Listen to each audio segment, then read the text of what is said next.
अनपढ़ वे नहीं जो पढ़ नहीं पाते, अनपढ़ वे नहीं जो पढ़ नहीं पाते, अनपढ़ तो वे हैं जो सीखना नहीं चाहते। Hello friends, welcome to our YouTube channel super star R S Yadav. आज मैं इस वीडियो के जरिए आप सबको बताने वाला हूँ pillars of English. Pillars of English, there are 4 pillars of English language. If you want to improve your English language, then you have to mind on all these pillars: reading, writing, speaking and understanding. How can you improve your reading skill? So for improving reading skill, you have to read story books, news article, paper, course book and magazine. Writing, how can you develop your writing skill? For developing writing skill, you can write small matters, letters to friends, essays, diary. छोटी छोटी matters को आप लिखेंगे English language में, इससे आपका writing skill improve होगा। Speaking को कैसे इम्प्रूव करेंगे? स्पीकिंग को इम्प्रूव करने के लिए आपको कन्वर्सेशन करना होगा।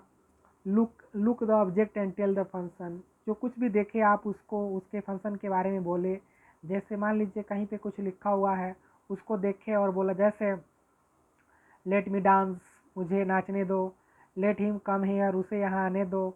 लेट मी प्ले नाउ, वही मुझे खेलने दो। I am going to school, मैं स्कूल जा रहा हूँ। आई एम कुकिंग, मैं भी खाना बना रहा हूँ, है ना। तो इस तरह से आप छोटे छोटे आर्टिकल को, ऑब्जेक्ट्स को देखें और बोलें। Watch movie and speak, English movie आप देखें और उसके साथ बोलने का प्रयास करें। स्पीक डेली एक्टिविटी, आप अपने दिन भर में जो कुछ भी करते हैं उन सारे एक्टिविटीज़ को इंग्लिश में बोलने का प्रयास करिए। इससे आपका स्पीकिंग स्किल जो है वो इम्प्रूव होगा। लास्ट में आता है इंग्लिश लैंग्वेज का जो अंतिम पिलर है, उसका नाम है अंडरस्टैंडिंग। अंडरस्टैंडिंग का मतलब क्या होता है? समझदारी। तो आप अपने अंडरस्टैंडिंग को कैसे इम्प्रूव करेंगे? तो इसको इम्प्रूव करने के लिए लिसनिंग कन्वर्सेशन, अगर कोई कन्वर्सेशन कर रहा है, कोई बातचीत कर रहा है, तो उसे आप ध्यान से सुने। न्यूज आर्टिकल्स को सुने, लेक्चर को सुने, मूवी ध्यान से देखें और सुनने के बाद उसको आप समझे कि आखिर कैसे बोल रहा है ना। तो इस तरीके से आप अपने एक इंग्लिश का जो पिलर है, reading, writing, speaking and understanding, आप इम्प्रूव कर सकते हैं धीरे धीरे। आपको इन सारे चीज़ों को इम्प्रूव करने के लिए एक टारगेट सेट करना होगा और उस टारगेट के अकॉर्डिंगली आपको बोलना पड़ेगा और मेहनत करना पड़ेगा। और यहाँ पे आप देख पा रहे हैं, यहाँ पे लिखा हुआ है संघर्ष शक्ति के लिए 12 गुण। आप जीवन में संघर्ष करना चाहते हैं, उसके लिए गुण है।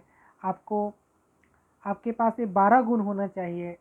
आप सबसे पहला जो संघर्ष शक्ति का गुण है वो है दृढ़ इच्छा शक्ति। आपके पास दृढ़ इच्छा शक्ति होना चाहिए, जिसको इंग्लिश में बोल सकते हैं स्ट्रॉन्ग विल, आप बोल सकते हैं बर्निंग डिजायर बोल सकते हैं इसको। दूसरा है लगन व साहस। आप लगन से काम को करें, उत्साह होनी चाहिए आपके अंदर।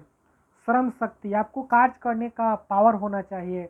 आपको आशा रखना होगा, होप रखना होगा।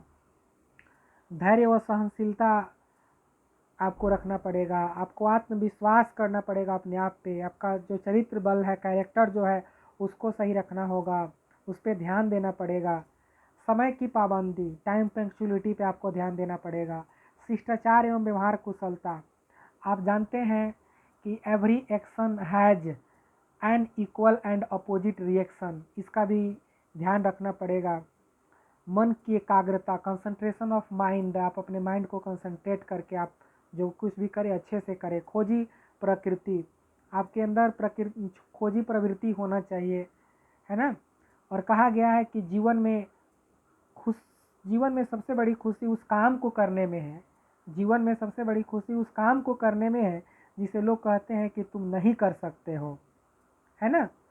और एक और बात है कि डूबता है तो पानी को दोष देता है कि पानी ज़्यादा था। डूबता है तो पानी को दोष देता है, गिरता है तो पत्थर को दोष देता है। इंसान भी बड़ा अजीब है, कुछ नहीं कर पाता है तो किस्मत को दोष देता है। और यहाँ पे मैं आप लोग को एक बात बताना चाहूँगा, thoughts plus emotion plus action equal to success. आप चाहते हैं ना सक्सेस होना, हर कोई चाहता है सक्सेस होना, लेकिन हर कोई सक्सेस हो नहीं पाता है।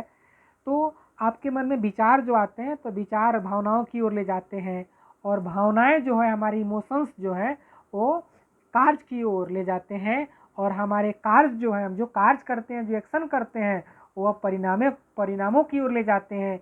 इसीलिए एक फॉर्मूला है, thoughts plus emotions plus actions equal to result, है ना। और ये हर कोई जानता है कि रात नहीं ख्वाब बदलता है, मंजिल नहीं कारवा बदलता है, जज्बा रखो जीतने का, क्योंकि किस्मत बदले ना बदले पर वक्त जरूर बदलता है, पर वक्त जरूर बदलता है। तो आशा करता हूँ कि आप सबों को ये वीडियो अच्छा लगा होगा।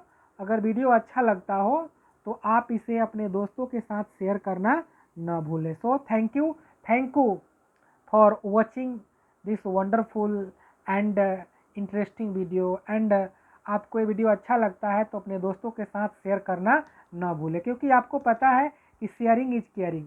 अगर हम किसी को शेयर करते हैं तो आपको मतलब एक केयरिंग हुआ एक तरह से। और कहा गया है कि आप जो कुछ भी चाहते हैं, अगर सच्चे दिल से जो कुछ भी चाहते हैं तो आपको मिलेगा, है ना।